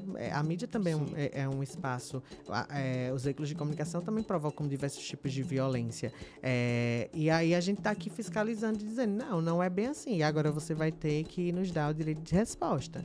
A gente precisa ser ouvido. E vocês precisam falar sobre isso porque vocês disseram que é assim, mas não é bem assim. Então, a gente conseguiu avançar muito em termos de auto-organização. E aí, auto-organização, tanto nos movimentos sociais, na política a gente tem muitas alianças também, né, no campo progressista. E também eu digo que a gente tem um número muito grande hoje em dia de pessoas que fazem parte, principalmente da academia, de quem pensa, né? De quem forma o conhecimento, enfim. Quem propõe as disrupções por aí. Né? Também. Então, a gente avançou. A gente conseguiu ter avanços muito expressivos em diversas áreas, em diversos setores. Só que ainda, obviamente, a gente não pode se acomodar nesse espaço. Pelo contrário, a gente avançou, mas ainda muito pouco. A gente tem muito ainda o que falar, muito ainda o que questionar. Né? A nossa população, boa parte, não tem emprego. Né? Boa parte, infelizmente, não consegue uma boa nota no Enem porque precisa trabalhar de domingo a domingo. Sim. Por exemplo, de 7 horas da manhã ou 5, 6 horas da manhã até 8 horas da noite, quando chega em casa exausto, não consegue pegar num livro, por exemplo, para ler, para estudar. Muitas vezes não tem o acesso ao livro, né? Às vezes não tem acesso ao livro, não tem acesso à tecnologia. Então, ainda temos que avançar em muitas coisas, mas eu percebo que aos poucos a gente vai chegando lá. E é preciso isso, união, né, que a gente esteja realmente de mãos dadas e que tenha uma agenda também coletiva com propósitos muito bem estabelecidos. Sabe onde é que a gente quer chegar, o que é que a gente quer.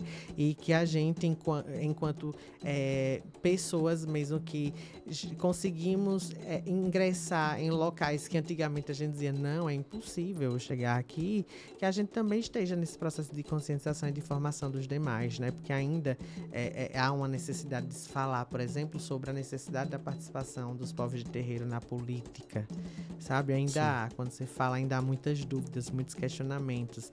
Ainda tem muito uma ideia daquela concepção da política coronelista também nos espaços de terreiro. Ou muito longe da gente, ou né? muito longe. Não faço parte, não é para mim isso daqui.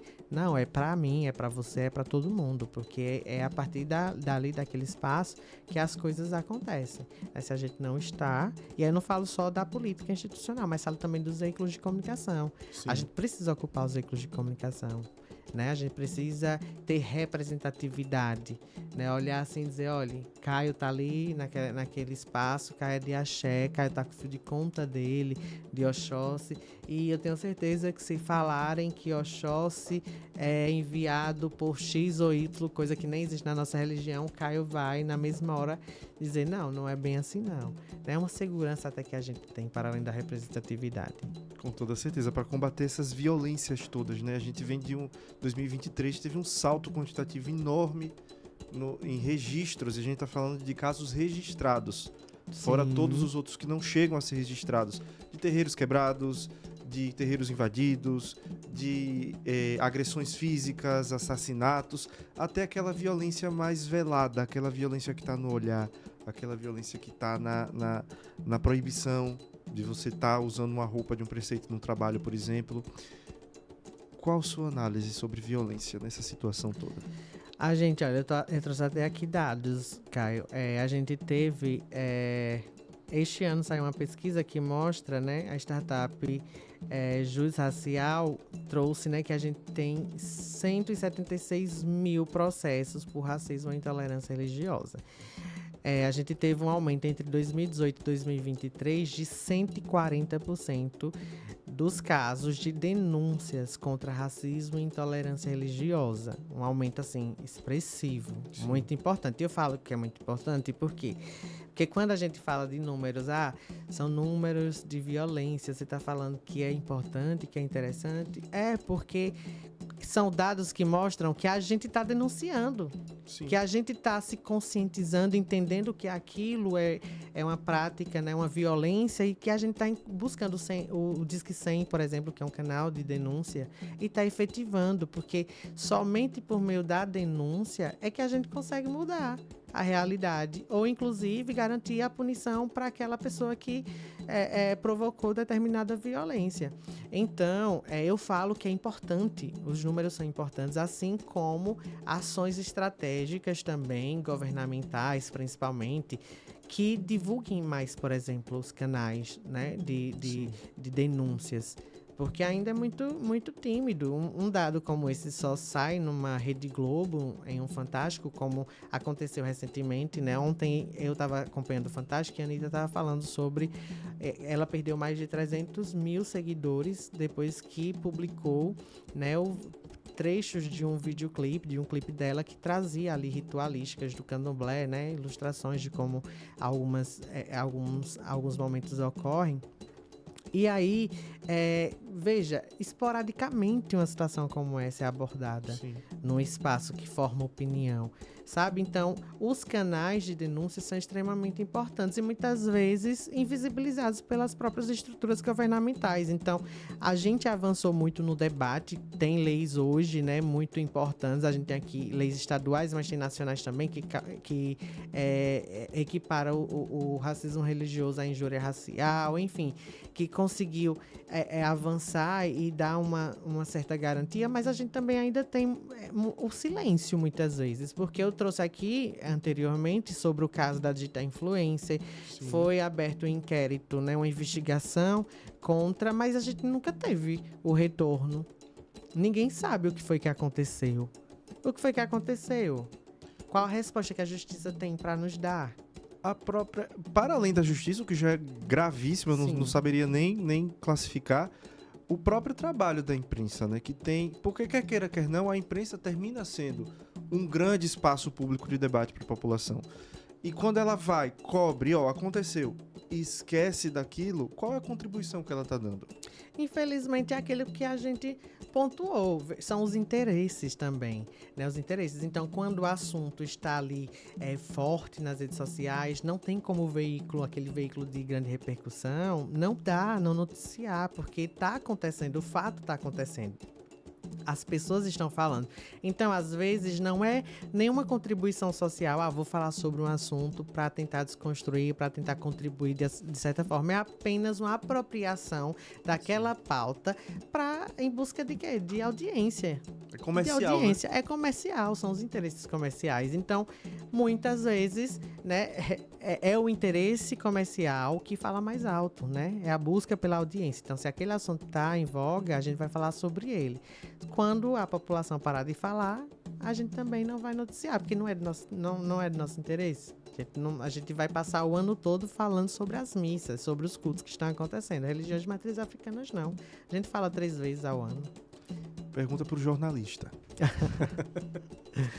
O problema do jornalismo é virar empresa?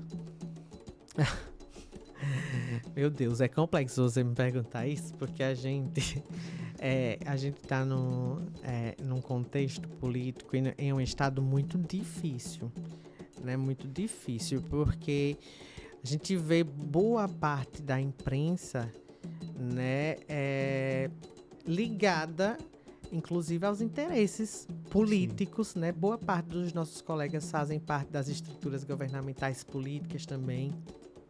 Então, como é que eu vou te responder isso? A não ser ilustrando dessa forma, de que é difícil. Você tá difícil, né? Numa conjuntura onde a política faz parte desse processo de construção e de decisão. Sim. Isso vai, isso não vai. Porque também isso acontece. Então, eu vou vou falar muito pouco sobre esse assunto em respeito ao estado onde estamos Eu e pergunto, ao local, porque, Caio, é difícil. deixa eu ajudar, deixa eu facilitar um pouquinho, se é que eu consigo. Eu Vamos. falo isso porque sua resposta me remeteu a uma fala que, se eu não me engano, eu posso estar cometendo aqui o erro, mas, se eu não me engano, foi o Nelson Werneck Sodré que falou, talvez o José Marques de Mello, peço perdão.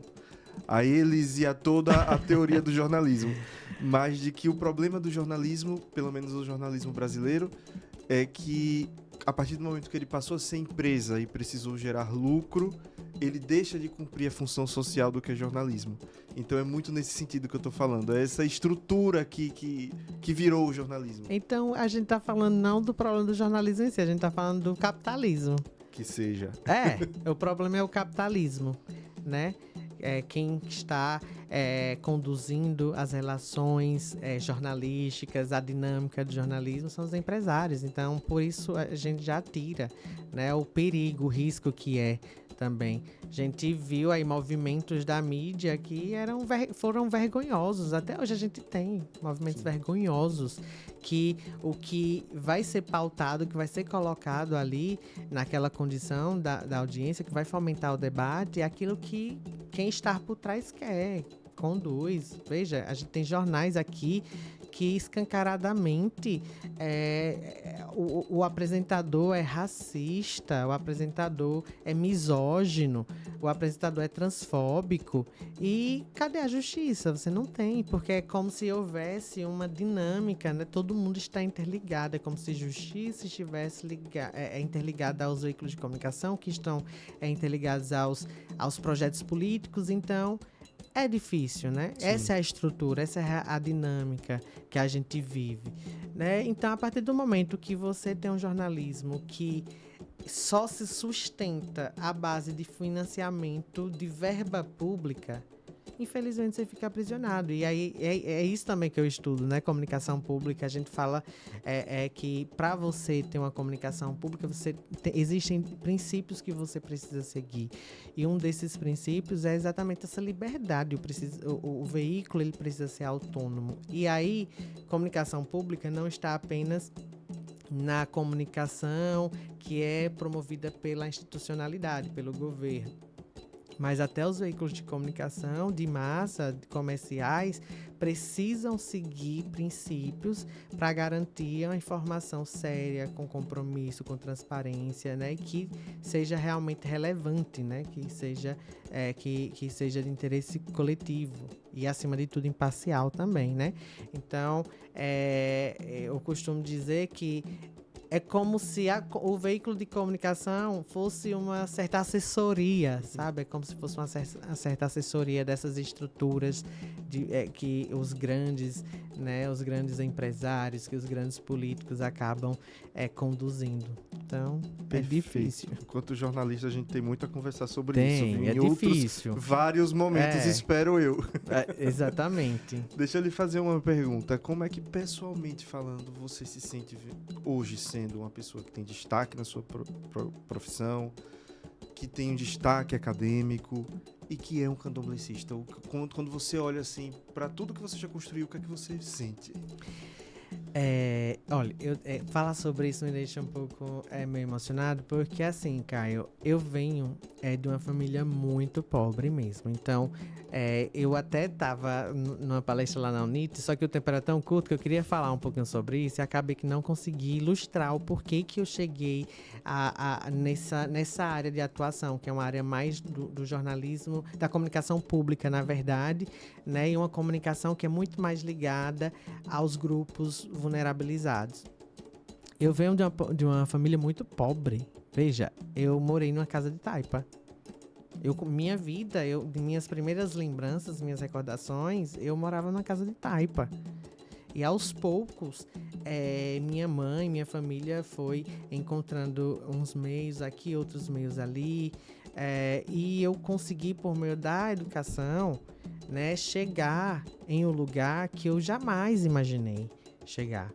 Porque eu lembro como hoje, quando eu era criança, eu estava sentado com um livro, um caderno, na frente da porta da prefeitura, assim, E dias antes eu tinha sido abordada por uma filha de um candidato, né, a prefeito. E aí eu lembro uma criança inocente, não tinha televisão em casa. Aí eu cheguei para essa filha desse candidato e perguntei assim. Ela disse: sua mãe vota em mim, no meu pai. E aí eu disse: eu lembro, eu tenho essa lembrança que não sai da minha mente nunca. E aí ela disse... ou aí eu disse: não sei, você vai dar uma televisão pra gente?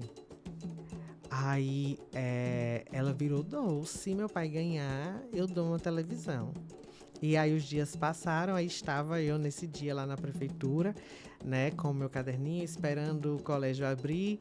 E aí encontrei a pessoa depois que o pai tinha sido eleito, ela estava voltando lá para a prefeitura. Aí eu perguntei: você lembra que você disse que se seu pai ganhasse, você ia me dar na televisão? Aí ela virou para mim e disse bem assim: veja, não tô dando um saco de cimento, imagina uma televisão. Eu, uma criança que tinha, eu acho que uns 6 anos, 7 anos, era muito novo, assim. Mas isso não sai da minha cabeça, como um bom escorpiano que guarda as coisas. Isso não sai da minha cabeça, né? E eu acredito que isso me estimulou muito, sabe? Me estimulou muito, assim.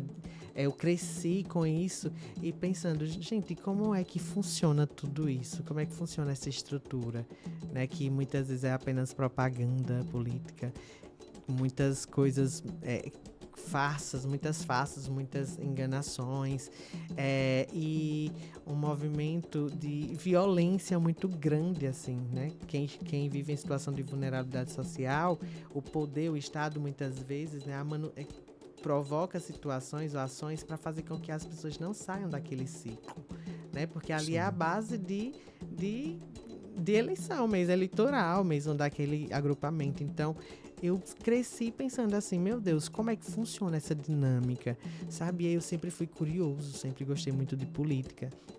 E aí foi através da educação, devido com muitos esforços também, porque minha família era muito pobre, eu tive que trabalhar muito cedo também. Então, desde muito cedo, adolescente, eu tive que trabalhar. E aí era trabalhando, estudando. E aí foi quando eu, por meio dos programas sociais, né, de educação, eu disse: meu Deus, eu vou tentar de alguma forma. Eu lembro que quando eu vim pra cá fazer vestibular, eu tinha ganhado um boi pra matar na minha formatura. Eu disse: manhã, vamos vender esse boi, porque eu vou fazer o meu vestibular com esse dinheiro. E aí vendi o boi e fui fazer o vestibular aqui na Unip, no curso de jornalismo. E aí vim assim, acreditando que era possível, mas assim, sabendo que também, se não fosse possível, eu tinha tentado. Né? Eu tinha tentado e aí deu certo. A coisa aconteceu. Eu tive uma base muito boa, assim, muito importante, tanto de profissionais, a própria Valéria Bonini, Juliana Almeida também. Eu tive professores que eram, assim, minha base, inspirações também, sabe? E que eu disse, e que me dava todo o suporte. Quando eu pegava o microfone ali no NIP Notícias, eu dizia: meu Deus, eu tô com o microfone passando na TV, por mais que fosse um jornal experimental, né? Mas estava numa TV aberta. Quando eu postava, o povo da minha cidade: meu Deus, você viu aquele menino daqui de Abaré que tá apresentando o jornal? Eu disse: gente, é possível, sabe? É possível chegar a lugares que estão dizendo pra gente o tempo todo que não é possível, porque há uma sentença, né? Você vai ficar ali, você vai viver disso o tempo todo. E aí eu fui me encontrando, né? E foi quando eu comecei a trabalhar mais na comunicação, no âmbito da assistência social. Sempre trabalhei com política, na política, sempre com projetos que eram mais ligados aos direitos humanos, né? E aí eu tô aqui hoje, sabe? Tô aqui hoje pensando política também, construindo política e de certa forma, deixando, assim, o meu legado, sabe? Mostrando que é possível você enfrentar tudo isso. E não é fácil, eu não vou normalizar. E não é por meio de méritos, não, como dizem, não, né? A meritocracia. Sim. Não é isso. Você precisa ter muito apoio, você precisa ter muito incentivo, você precisa estudar, né? Porque falam que você vai estudar com nível técnico e aí depois de lá você vai sair, você já vai ter um curso técnico, mas como assim? Não é isso que eu quero, sabe? Você está impondo uma situação que não é essa situação que eu quero, porque eu acredito nessa educação, né? Que é conscientizadora, emancipadora, que estimule o senso crítico, sabe? E eu tive a sorte aqui de ter todo esse suporte, mas também lá na escola, no meu ensino fundamental, no meu ensino médio, muitas professoras maravilhosas que sempre me estimularam e falaram, olha, Pablo, veja, e hoje eu descobri que eu tenho TDAH, viu? E aí já diziam assim, Pablo, veja, eu vejo uma coisa diferente em você, então aposte, se você precisar de qualquer coisa, de fazer o Enem, eu consigo uma taxa para você. Então eu tive toda uma estrutura, diferentemente, Caio, de 90% das pessoas que estudavam comigo. Sim. Né? Então, não é por mérito, como acham e como dizem, como vendem isso. É possível se você quiser. Nem sempre é. Nem sempre é, porque existem situações que nos aprisionam. E aí você não tem como sair, a não ser que você tenha uma estrutura, políticas públicas de fato que façam com que você chegue aonde eu cheguei. E aí, hoje, fazer mestrado, ter uma graduação, né? Tá em processo de conclusão de uma pós-graduação, passei pela graduação de economia também. Não finalizei porque eu disse, não, eu vou dar prioridade ao mestrado agora. Sim. Sabe, que é isso que eu quero, porque eu quero ser professor universitário, né, no futuro. Quem sabe vai dar certo. E aí, exatamente para isso, para mostrar, né, que é possível sair de onde eu saí, da casa de taipa, e me tornar uma pessoa que está pensando em política, mas também de me tornar um professor universitário, enfim, um jornalista de uma redação, um apresentador de jornal, né, o que a gente realmente estabelecer como meta para nossa vida. É possível, né, é possível, mas para isso é necessário que você tenha uma estrutura que dê todo um suporte também. Porque até quando você consegue, muitas vezes, há uma disputa que é muito desproporcional, né? Veja, você estudou, trabalhou o tempo todo. Como é que você vai disputar com uma pessoa que teve todo o tempo para estudo, para lazer, para esporte, fez as melhores viagens, descansou nas férias, estudo. Então já é desproporcional. Sim. Daí. Né? Mas se a gente avançar, principalmente no campo da educação e da inclusão social, né? A gente consegue ter até uma sociedade melhor. Então, eu me sinto muito honrado de ocupar o espaço onde eu estou ocupando hoje, por exemplo, coordenar a comunicação da primeira deputada transexual aqui de Sergipe, de poder, através de minha contribuição, levar as pautas da comunidade de axé, né, dos povos de terreiro, de poder falar sobre a importância da comunicação, uma comunicação que seja muito mais consciente, que permita que as pessoas falem e que não sejam falas influenciadas ou que estejam programadas com base naquela agenda política, sabe? Sim. Fazer parte desse processo de debater, de mostrar como às vezes a comunicação governamental aprisiona pessoas em narrativas, na verdade, que não falam sobre os impactos do projeto, nem nada, mas apenas uma autopromoção política. Eu já me sinto um grande vitorioso. Por isso que quando falam, Pablo, como é que você está hoje, assim, de vida? Eu digo, eu sou rico, porque de onde eu saí, né, onde eu estou e o local, né, onde eu cheguei, pra mim já me sinto satisfeito, sabe? E eu espero que pessoas de axé, pessoas de terreiro mesmo, também ouçam isso e busquem também formações, né, de pontes. Sim. Busquem pessoas, pensar projetos também, que é possível. A gente tá lá, e quando a gente fala dos espaços de terreiro, a gente tá falando disso, a gente tá falando desse diálogo que a gente tem nos terreiros também. A gente não tá lá fazendo mal para ninguém. A gente tá discutindo sobre isso, sobre projetos de vida e como a gente pode ajudar um ao outro. Perfeito, muito bem falado. Que bonito. Bem, Pablo, vamos encerrando por aqui. Foi uma conversa assim, muito rica, muito proveitosa. E eu lhe agradeço imensamente pela disponibilidade de vir aqui, por ter acreditado também nesse projeto, por dar aquilo que a gente tem de mais rico na nossa experiência, que é o nosso tempo para estar aqui compartilhando com a gente, tá bem? Muito, muito obrigado. Eu que agradeço, Caio. Eu realmente desejo que seja um projeto de muito sucesso, né? Porque, como eu disse, né, a gente precisa ocupar os espaços. E aqui é um projeto que você está levando consciência política, que você está ensinando, é pedagógico, você está mostrando como os processos ocorrem. E você está dando a oportunidade para que outras pessoas também cheguem aqui e falem sobre suas trajetórias, né? E pessoas que estão ligadas aos movimentos dos povos de terreiro, que são tão colocados o tempo todo, né, à margem. Não, você não é aceito aqui nessa entrevista, a gente não quer falar sobre vocês. E aqui a gente está falando de um espaço que é exclusivamente destinado também, é também destinado às questões relacionadas aos povos de axé, mas a gente fala de outras coisas também, porque toda essa movimentação, toda a estrutura, né, da sociedade está interligada, é uma coisa ligada à outra. Então é importante que você fale como a gente vive, mas como o externo também impacta nessa relação, nessa vivência. Então é isso que você está falando, né? E mostrando que nós não somos o que é retratado no veículo de comunicação, não somos apenas pessoas que têm as indumentárias ali brancas, que têm os seus fios de contas. Pelo contrário, isso faz parte também da nossa vida, e a gente tem muito respeito, a gente tem muito orgulho de colocar o fio de conta nas nossas roupas brancas, mas a gente tem toda uma história, a gente tem identidade, a gente tem cultura, a gente tem muito conhecimento. E que bom que você fez esse projeto, parabéns, e estou à disposição, espero que eu tenha contribuído aí um pouquinho. Com toda certeza, a casa aqui é sempre sua, tá sempre aberta para você. E é isso, gente. Agradeço a todo mundo que acompanhou aqui, que assistiu. Sigam, comentem, curtam, compartilhem. Vamos fortalecer essa rede, porque é um canal que é nosso e é pra gente.